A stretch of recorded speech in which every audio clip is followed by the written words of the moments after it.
Hello everyone, welcome है आपका हमारे चैनल एसएससी बुक एसबी में। आज हम अपनी योद्धा सीरीज में देखने वाले हैं इकोनॉमिक्स की चौथी क्लास, जो कि टॉपिक होने वाला है हमारा पंचवर्षीय योजनाएं, 5 ईयर प्लान। तो चलिए अपनी वीडियो को स्टार्ट करते हैं।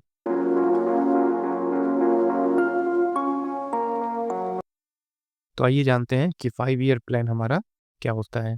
तो 5 ईयर प्लान के बारे में हम जानते हैं। सबसे पहले हम ये समझने की कोशिश करेंगे कि पंचवर्षीय योजना क्या है। पंचवर्षीय योजना का उद्देश्य जो है वो क्या होता है।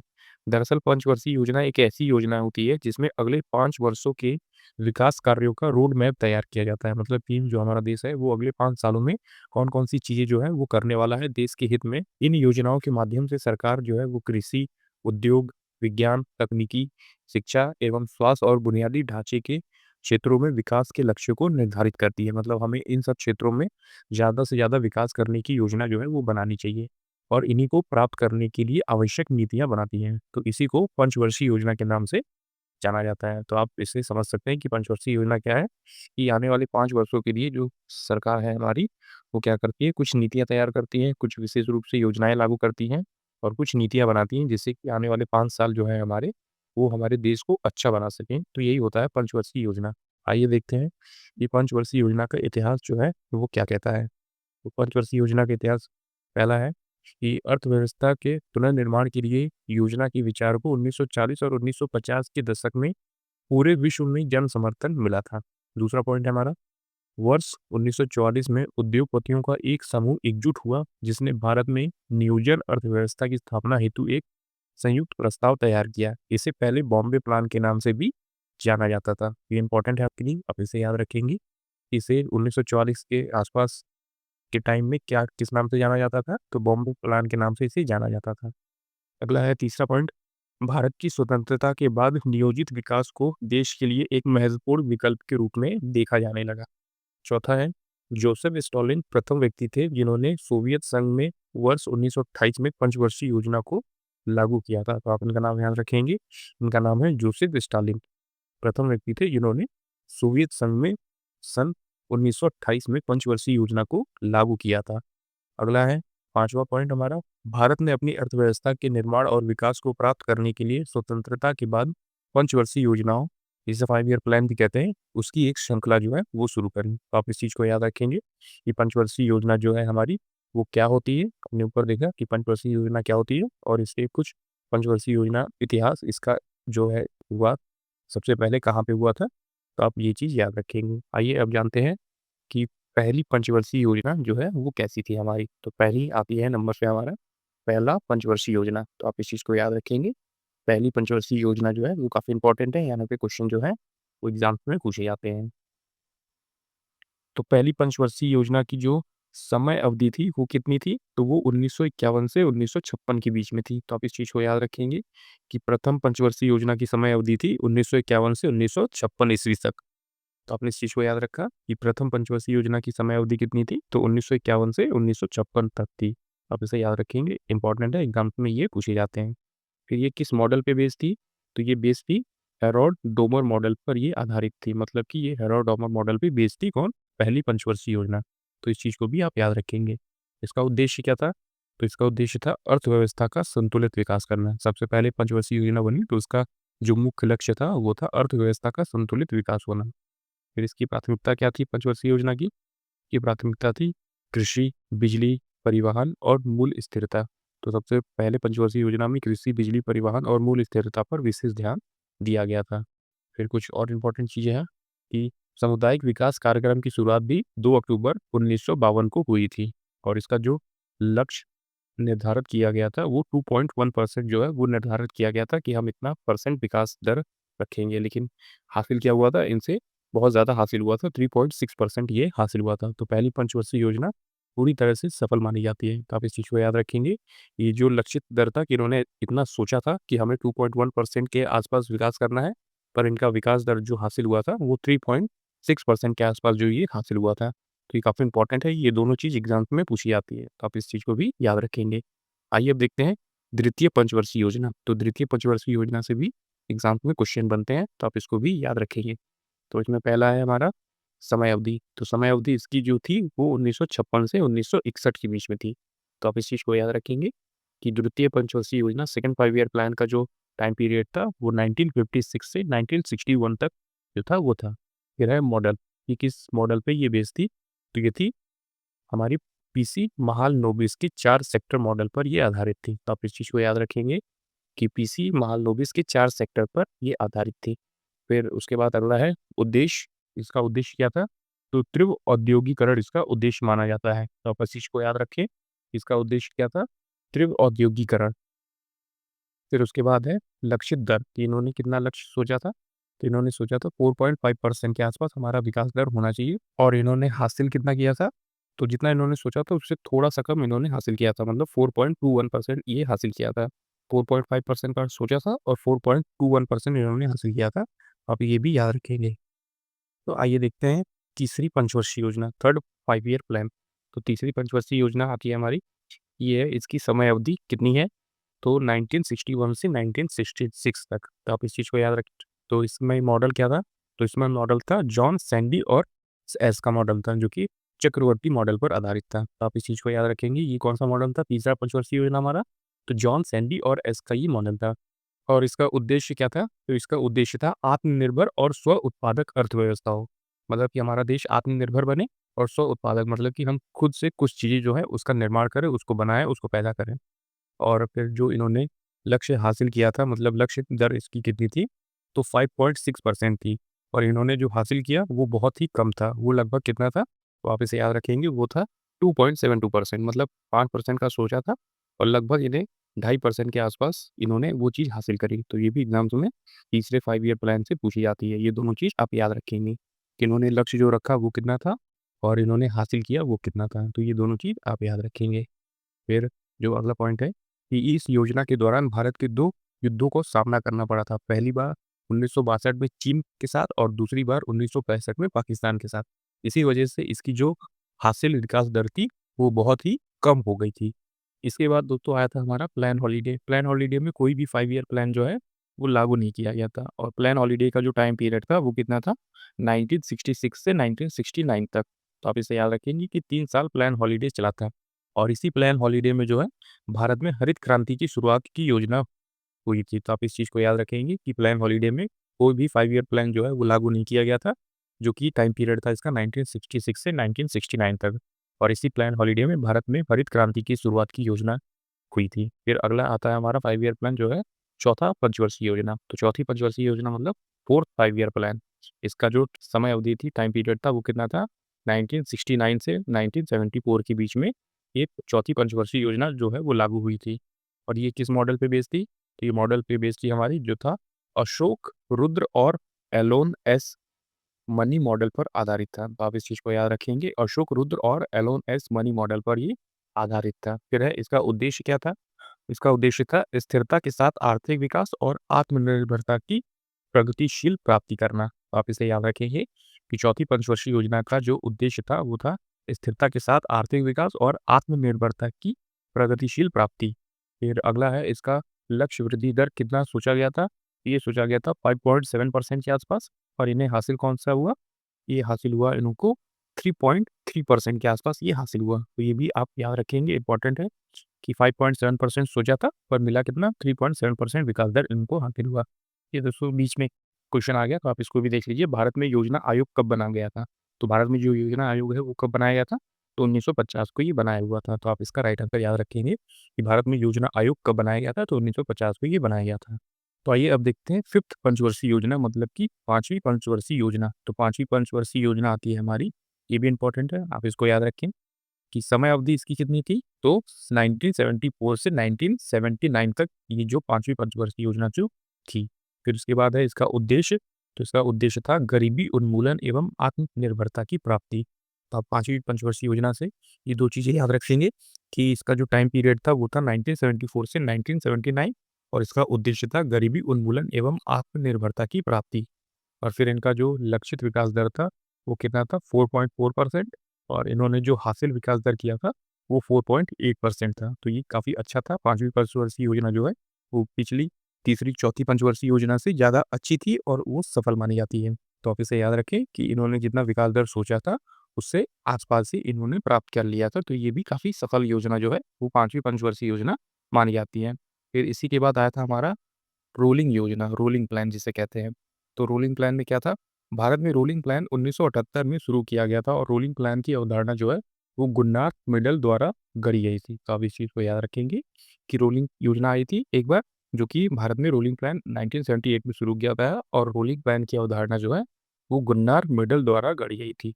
फिर आइए अब देखते हैं हमारा छठवीं पंचवर्षीय योजना। जो छठवीं पंचवर्षीय योजना है हमारी, वो भी इम्पोर्टेंट है, तो आप इस चीज़ को भी याद रखेंगे। इसकी समय अवधि मतलब इसका टाइम पीरियड 1980 से 1985 ईस्वी तक था। तो आप इस चीज़ को याद रखें 1980 से 1985। इसका उद्देश्य देखते हैं, इसका उद्देश्य था गरीबी और बेरोज़गारी में निरंतर गिरावट करना। तो छठवीं पंचवर्षीय योजना का क्या उद्देश्य था? गरीबी और बेरोज़गारी में निरंतर गिरावट करना और इन्होंने जो लक्षित विकास दर सोचा था, वो कितना था? 5.2% और इन्होंने हासिल कितना किया? मतलब कि हासिल विकास दर कितना था? तो ये था 5.7% मतलब कि ये भी योजना जो थी वो काफ़ी अच्छी थी और सफल मानी जाती है। आप इस चीज़ को याद रखेंगे। ये लक्षित विकास दर इन्होंने सोचा 5.2 और इन्होंने हासिल कर लिया 5.7। तो आप ये याद रखेंगे कि छठवीं पंचवर्षीय योजना जो है, उसका लक्षित विकास दर क्या था और उसका जो हासिल विकास दर था, वो क्या था। आइए अब देखते हैं सातवीं पंचवर्षीय योजना। तो सातवीं पंचवर्षीय योजना पे आप याद रखेंगे इसका टाइम पीरियड जो कि है 1985 से 1990 तक, 1985 से 1990 तक। और फिर आता है इसका क्या उद्देश्य, तो उद्देश्य में इसमें क्या था कि खाद्य उत्पादन की वृद्धि दर में सुधार लाना और उत्पादकता एवं रोजगार के अवसर को बढ़ाना। और इन्होंने जो लक्षित विकास दर सोचा था, वो कितना था? 5% और इनको कितना प्राप्त हुआ था? हासिल विकास दर कितना था? तो 6.01%। तो ये भी काफ़ी सफल योजना जो है, वो मानी जाती है। आप इसको भी याद रखेंगे कि हासिल जो मतलब लक्षित विकास दर था, वो 5 पॉइंट था और हासिल विकास दर 6 पॉइंट समथिंग 01 था। तो आप इस चीज़ को याद रखेंगे। फिर अगला आता है वार्षिक योजना। तो वार्षिक योजना जो है, वो किस लिए था? केंद्र में जो है तेजी से बदलती आर्थिक स्थिति के कारण 1990 में जो है 8वीं योजना शुरू नहीं हो सकी और जो 1990 से 91 और 91 से 92 को वार्षिक योजना के रूप में माना जाता है। मतलब कि आप इस चीज़ को याद रखेंगे कि जो केंद्र में तेजी से स्थिति चेंज हो रही थी, उसी के कारण 1990 में 8वीं योजना शुरू नहीं हो सकी।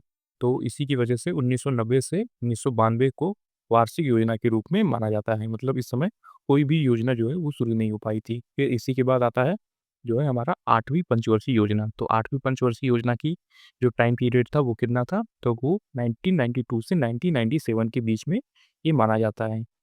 फिर उसके बाद जो इनका मॉडल था 8वीं पंचवर्षीय योजना का, वो था जॉन डब्ल्यू मिलर पर आधारित इनका मॉडल था। तो आप इस चीज़ को याद रखेंगे कि 8वीं पंचवर्षीय योजना की समय अवधि 1992 से 1997 के बीच में थी और ये मॉडल था जॉन डब्ल्यू मिलर पर आधारित ये मॉडल था। फिर उसके बाद उद्देश्य क्या था इसका? तो उद्देश्य था मानव संसाधन एवं बुनियादी ढांचा के विकास करना। आप इस चीज़ को याद रखेंगे कि 8वीं पंचवर्षीय योजना का उद्देश्य था मानव संसाधन एवं बुनियादी ढांचा का विकास करना। फिर उसके बाद इनका जो लक्षित विकास दर था, इन्होंने क्या सोचा था कि 5.6% के आसपास इनका विकास दर होना चाहिए और इन्होंने हासिल कितना किया था?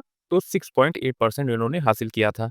तो याद रखेंगे आप इसमें कि जो लक्षित विकास दर था वो 5.6 था और जो इन्होंने हासिल किया वो 6.8 था। तो ये भी योजना जो है वो सफल मानी जाती है। आप इस चीज़ को भी याद रखेंगे। फिर अगला आता है हमारा 9वीं पंचवर्षीय योजना। तो 9वीं पंचवर्षीय योजना भी इम्पोर्टेंट है। इसमें आप देखेंगे समय अवधि, तो समय अवधि इसकी कितनी थी? 1997 से 2002 तक और इसका उद्देश्य क्या था? विशेष न्याय और समानता के साथ विकास होना। तो इसका उद्देश्य था कि सबको विशेष न्याय और समानता का अधिकार मिले। फिर इन्होंने इसका जो लक्ष्य निर्धारित किया था, विकास दर, वो था 6.5%। मतलब कि 6.5% इन्होंने लक्ष्य जो है विकास दर का सोचा था और इनको हासिल कितना हुआ था? तो इनको हासिल हुआ था 5.4%। मतलब 1% की गिरावट इनको देखने को मिली थी। तो आप इस चीज़ को याद रखेंगे कि जो 9वीं पंचवर्षीय योजना थी हमारी, उसमें लक्ष्य विकास दर था 6.5% और जो हासिल विकास दर था, उसमें इन्हें कितना मिला? तो 5.4% इन्हें प्राप्त हुआ था। आइए अब देखते हैं 10वीं पंचवर्षीय योजना। तो 10वीं पंचवर्षीय योजना से आप याद रखेंगे, इसका समय अवधि और इसका समय अवधि है 2002 से 2007। तो 10वीं पंचवर्षीय योजना हमारी चल रही थी 2002 से 2007 तक और इसका लक्षित विकास दर देखेंगे कि इन्होंने कितना सोचा था? तो 8% के लगभग और इन्होंने हासिल कितना किया? तो इन्होंने हासिल किया 7.7% के आसपास। तो ये दोनों चीज़ आप याद रखेंगे। फिर अगला है हमारा 11वीं पंचवर्षीय योजना। तो 11वीं पंचवर्षीय योजना का टाइम पीरियड आता है हमारा 2007 से 2012 तक। तो आप इस चीज़ को याद रखेंगे कि 11वीं पंचवर्षीय योजना थी हमारी 2007 से 2012 तक। और फिर ये इसे किसके द्वारा तैयार किया गया, मतलब कौन-सा मॉडल था? तो प्रोफ़ेसर सी रंगराजन के द्वारा इसे तैयार किया गया था। तो आप इनका नाम याद रखेंगे, प्रोफ़ेसर सी रंगराजन के द्वारा इन्होंने तैयार किया था इस मॉडल को। और फिर इस मॉडल का उद्देश्य क्या था? तो तेज़ी से और अधिक समावेशी विकास की ओर जाना। तो तेज़ और अधिक समावेशी विकास की ओर जाना। ये भी इम्पोर्टेंट पंचवर्षीय योजना है, एग्ज़ाम्स में ये पूछी जाती है, 11वाँ पंचवर्षीय योजना, आप इसे याद रखेंगे। और इनका जो लक्षित विकास दर था, वो 9% था और इन्होंने जो हासिल किया था विकास दर, वो क्या था? तो 7.9% था। तो यहाँ से ये आते हैं, पूछे जाते हैं एग्ज़ाम्स में, तो इन दोनों को आप याद रखेंगे कि 11वीं पंचवर्षीय योजना का जो लक्षित विकास दर था, वो 9% था और इन्होंने जो हासिल किया था विकास दर, वो 7.9% किया था। आइए अब देखते हैं हमारा लास्ट और 12वीं पंचवर्षीय योजना, 12th 5 ईयर प्लान। तो यहाँ से भी क्वेश्चन इंपॉर्टेंट बनते हैं, आप इस चीज़ को याद रखेंगे। इसका टाइम पीरियड था जो 2012 से 2017 के बीच। फिर उसके बाद इसे तैयार किया गया था, किसके द्वारा तैयार किया गया था? तो ये योजना आयोग के द्वारा इसे तैयार किया गया था। फिर है इसका उद्देश्य क्या था? तो इसका उद्देश्य था तेज़, टिकाऊ और अधिक समावेशी विकास। तो तेज़, टिकाऊ और अधिक समावेशी विकास इसका उद्देश्य जो है वो माना जाता है। तो आप देख सकते हैं ये कंप्लीट हमारी पंचवर्षीय योजना थी जो 1951 से शुरू हुई थी और 2017 पे खत्म हो गई थी। तो ये पंचवर्षीय योजना के रूप में इसे जाना जाता है और इसी के बाद पंचवर्षीय योजना खत्म कर दिया गया था और फिर नीति आयोग की स्थापना की गई थी। तो आप इस चीज़ को याद रखेंगे कि इसी के बाद नीति आयोग की स्थापना की गई थी और नीति आयोग का जो अध्यक्ष होता है, वो भारत का प्रधानमंत्री होता है। तो आप इस चीज़ को याद रखें कि पंचवर्षीय योजना खत्म होने के बाद जो इसी तरह दूसरी योजना बनाई गई, वो नीति आयोग था। तो उसका काम क्या था? तो वो एक सरकार का थिंक टैंक के रूप में जाना जाता है। सरकार को जो सुझाव दिए जाएँगे, वो नीति आयोग के द्वारा ही दिए जाते हैं कि आपको किस तरह से जो है देश में विकास की चीज़ें करनी चाहिए, ये चीज़ जो है वो नीति आयोग बताती है। तो आप इसे याद रखेंगे कि पंचवर्षीय योजना के बाद जो नीति आयोग है, उसकी स्थापना की गई थी। अगला है हमारा क्वेश्चन आता है जो एसएससी के डिफरेंट एग्ज़ाम्स में पूछे गए हैं। तो पहला क्वेश्चन है हमारा जो कि आता है, निम्न में से कौन-सी पंचवर्षीय योजना की वृद्धि दर उसकी लक्षित वृद्धि दर से ज़्यादा रही थी? तो ये है 8वीं पंचवर्षीय योजना। ऑप्शन नंबर ए आपका राइट आंसर हो जाएगा। ये कौन-सी पंचवर्षीय योजना की वृद्धि दर जो है, उसके लक्षित वृद्धि दर से ज़्यादा रही थी? तो 8वीं पंचवर्षीय योजना। अगला है, एकीकृत ग्रामीण विकास कार्यक्रम किस पंचवर्षीय योजना में शुरू किया गया था? तो ये 6वीं पंचवर्षीय योजना में शुरू किया गया था। ऑप्शन नंबर बी आपका राइट आंसर हो जाएगा। वैसे ऑप्शन नंबर सी भी आप देख सकते हैं कि दोनों में 6वीं पंचवर्षीय योजना ही लिखा हुआ है। तो आप इसका राइट आंसर याद रखेंगे कि एकीकृत ग्रामीण विकास कार्यक्रम किस पंचवर्षीय योजना में शुरू किया गया था? तो 6वीं पंचवर्षीय योजना में शुरू किया गया था। अगला क्वेश्चन आता है हमारा, किसने ग्रामीण गरीबी उन्मूलन के लिए ईयूआरए मॉडल अपनाने की वकालत की थी? तो ये किया था option number C doctor APJ Abdul Kalam ने इसे जो है अपनाने की वकालत किया था। अगला क्वेश्चन आता है हमारा, सरकार ने नरेगा योजना का नाम बदलकर जो है किस नए नाम से योजना लाया था? तो ये ऑप्शन नंबर सी महात्मा गांधी के नाम से ये योजना फिर से लाई गई थी। अगला क्वेश्चन आता है हमारा जो कि है, गरीबी हटाओ प्रसिद्ध नारा किस पंचवर्षीय योजना में लाया गया था? तो गरीबी हटाओ का जो प्रसिद्ध नारा था वो किस पंचवर्षीय योजना में लाया गया था? तो ऑप्शन नंबर डी 5वीं पंचवर्षीय योजना में लाया गया था, जिसका जो टाइम पीरियड था वो 1974 से 1979 के बीच में था। तो आप ये चीज़ को याद रखेंगे कि गरीबी हटाओ प्रसिद्ध नारा आया था 5th 5 ईयर प्लान में, मतलब 5वीं पंचवर्षीय योजना में ये आया था। अगला क्वेश्चन आता है हमारा जो कि है, इस पंचवर्षीय योजना का उद्देश्य विकास रणनीति के तहत पर्यावरणीय धारणीयता को महत्व दिया गया था। तो ये 9वीं पंचवर्षीय योजना थी। ऑप्शन नंबर डी आपका राइट आंसर हो जाएगा। तो आप इस क्वेश्चन को याद रखेंगे कि कौन से पंचवर्षीय योजना में जो है विकास रणनीति के तहत पर्यावरण धारणीयता को महत्व दिया गया था, मतलब पर्यावरण के हिसाब से भी वो चीज़ें रखी गई थी। तो 9वीं पंचवर्षीय योजना में ये चीज़ सोचा गया था। अगला क्वेश्चन आता है हमारा, भारत ने पहली पंचवर्षीय योजना किसे प्राथमिकता दी थी? तो कृषि को प्राथमिकता दी थी पहली पंचवर्षीय योजना में। आपका राइट आंसर हो जाएगा कि भारत ने पहली पंचवर्षीय योजना में किसे प्राथमिकता दी? तो कृषि को प्राथमिकता दिया था। अगला क्वेश्चन आता है हमारा जो कि है, किस पंचवर्षीय योजना का मुख्य उद्देश्य जो है वो आर्थिक रूप से आत्मनिर्भर बनना था? जो चौथी पंचवर्षीय योजना थी हमारी, ऑप्शन नंबर डी आपका राइट आंसर हो जाएगा कि चौथी पंचवर्षीय योजना का उद्देश्य था कि हमें आत्मनिर्भर बनना है। अगला क्वेश्चन आता है हमारा जो कि है, इनमें से कौन-सी संस्था पंचवर्षीय योजना को लागू करने की मंजूरी देती है? तो कौन-सी संस्था है? राष्ट्रीय विकास परिषद। तो राष्ट्रीय विकास परिषद जो है, वही पंचवर्षीय योजना को लागू करने की मंजूरी देती है।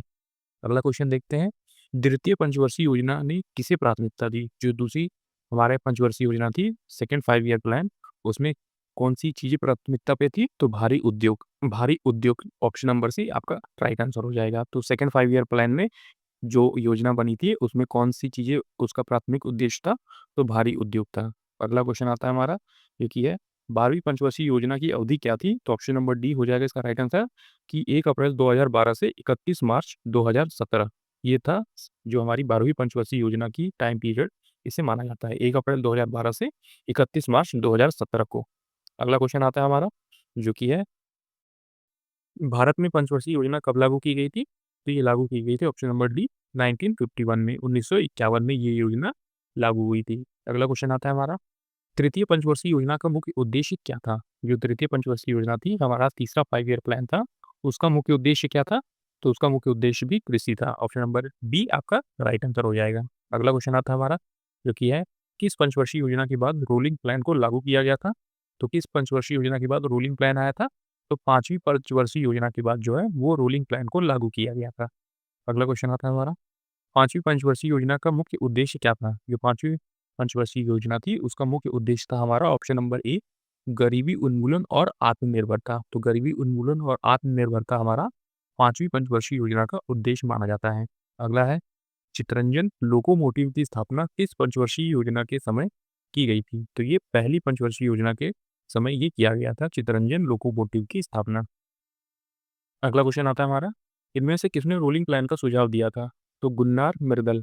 तो गुन्नार मिर्दल ने रोलिंग प्लान का सुझाव जो दिया था, तो आप इस चीज़ को याद रखेंगे कि रोलिंग प्लान का सुझाव किसने दिया? तो गुन्नार मिर्दल ने दिया था। अगला क्वेश्चन आता है हमारा, ये है, किस पंचवर्षीय योजना का उद्देश्य तेज, अधिकतम समावेशी और धारणीय विकास था? ये कौन सा था? तो ये 12वीं पंचवर्षीय योजना थी हमारा। तो आप इस चीज़ को याद रखेंगे कि 12वीं पंचवर्षीय योजना का उद्देश्य क्या था? तेज, अधिक समावेशी और धारणीय विकास था। अगला क्वेश्चन आता है हमारा, निम्न में से किसने 1944 में गांधी योजना तैयार की थी?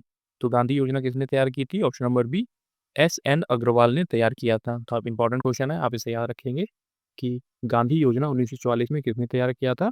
तो एस.एन. अग्रवाल ने किया था। अगला क्वेश्चन आता है, हरित क्रांति को किस पंचवर्षीय योजना में लागू किया गया था? तो तीसरी पंचवर्षीय योजना में इसे लागू किया गया था। ये भी इंपॉर्टेंट है, आप इसे याद रखेंगे कि हरित क्रांति को किस पंचवर्षीय योजना में लागू किया गया था? तो हरित क्रांति को लागू किया गया था तीसरी पंचवर्षीय योजना में, इसे लागू किया गया था।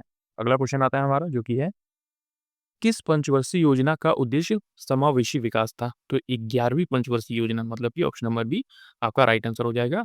11वीं पंचवर्षीय योजना का उद्देश्य था समावेशी विकास। अगला क्वेश्चन आता है हमारा, जो कि है, इनमें से किस वर्ष में नई आर्थिक नीति लागू की गई थी? तो कब लागू की गई थी? 1991 में इसे लागू किया गया था। तो आप इस चीज़ को याद रखेंगे कि इनमें से किस वर्ष में नई आर्थिक नीति लागू की गई? तो 1951 में इसे लागू किया गया था।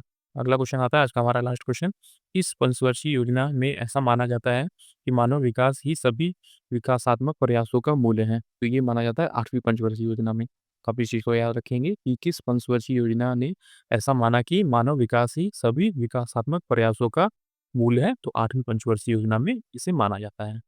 तो जैसा कि दोस्तों आपने हमारी वीडियो देखी, इसमें हमने कंप्लीट 5 ईयर प्लान के बारे में आपको बताया और यहीं से क्वेश्चन जो है वो ज़्यादातर एग्जाम्स में पूछे जाते हैं। अगर दोस्तों आपको हमारी वीडियो पसंद आई तो हमारी इस चैनल एसएससी बुक एसबी को ज़रूर सब्सक्राइब कर लीजिएगा। हम ऐसे ही यूज़फुल वीडियोस लेके आते रहते हैं जो आपके एग्जाम टाइम में काफ़ी हेल्प करेगी। तब तक पढ़ते रहिए और हमेशा अपने लक्ष्य की तरफ आगे बढ़ते रहिए।